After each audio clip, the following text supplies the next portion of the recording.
వాంకిడి ఆశ్రమ పాఠశాలలో కలుషిత ఆసిఫాబాద్ నియోజకవర్గం ఎమ్మెల్యే కోవా లక్ష్మి హైదరాబాద్ బయలుదేరుతుంటే పోలీసులు నిర్దాక్షిణ్యంగా హౌస్ అరెస్ట్ చేసి నిర్బంధించడం జరిగింది.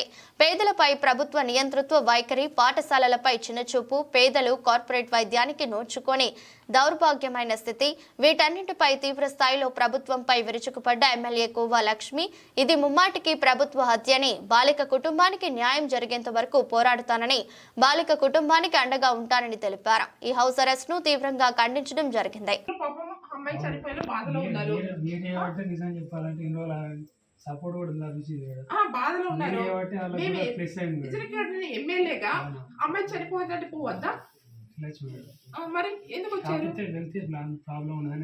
ఏం ప్రాబ్లం? ఏం ప్రాబ్లం చెప్పండి. మీకేం ప్రాబ్లం? ప్రాబ్లం ఏంటి చెప్పండి. దేనికి? ఏమైనా గొడవ చేస్తున్నామా, లేకపోతే అర్థం చేస్తున్నామా? దేనికి? మరి మీరు పోయి విజిట్ రావడం వల్ల మేము పోవద్దా? మొన్న కూడా అట్లా చేశారు. మొన్న ఆదివాసీ మహిళకి అక్కడ నీలబాయి జరిగితే మొన్న కూడా అదే హౌస్ అరెస్ట్ చేస్తారు. ఈ రోజు కూడా ఒక అమ్మాయి చనిపోతే, అరే ఇప్పుడు చనిపోయిన తర్వాత కూడా కొంచెం మానవత్వం లేదా అని రేవంత్ రెడ్డి ఏమన్నా అంటే వానికి కొడుకులు బిడ్డ లేరా? వాని బిడ్డ అయితే అట్లా చేస్తాడా చెప్పండి. అంటే ఎవరికి లేరా కొడుకులు బిడ్డలు? మీకు కూడా లేరా? నేనే కూడా పొద్దున పోయిన చూసి వచ్చిన హాస్పిటల్లో. మరి ఇప్పుడు వాళ్ళ పాప వాళ్ళు ఏడుస్తున్నారు, వాళ్ళ బాధలు ఉన్నారు. ఒకటే అమ్మాయి వాళ్ళకు. అరే మీరు వచ్చేసి మమ్మల్ని అమ్మడం ఏంది?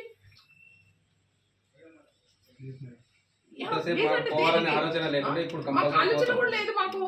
మీరు వచ్చేసి ఇప్పుడు హౌస్ అరెస్ట్ చేస్తే ఏమన్నారు చెప్పండి.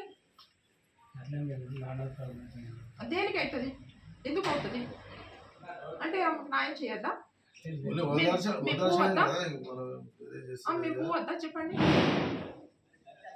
అంటే మా కాన్స్టిట్యూన్సీ ప్రజలు, మా కోట్లేశ్వరం ప్రజలు పాపం వాళ్ళ బిడ్డ చనిపోయింది, వాళ్ళు బాధలు ఉన్నారు, పాపం ఏడుస్తూ వస్తున్నారు. మాకు ఎల్లంగా కూడా ఫోన్ చేశారు పాపం వాళ్ళు.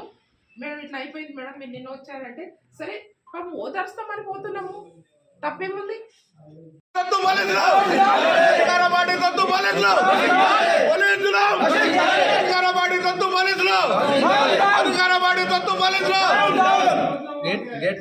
ఇష్యూ కూడా మీరు ఆశీర్వాదంగా చూస్తారు. ఆదివాసీ మహిళ మీద మీరు ఇంత ఇదా, ఆదివాసీ మహిళ మీద మీరు ఇంత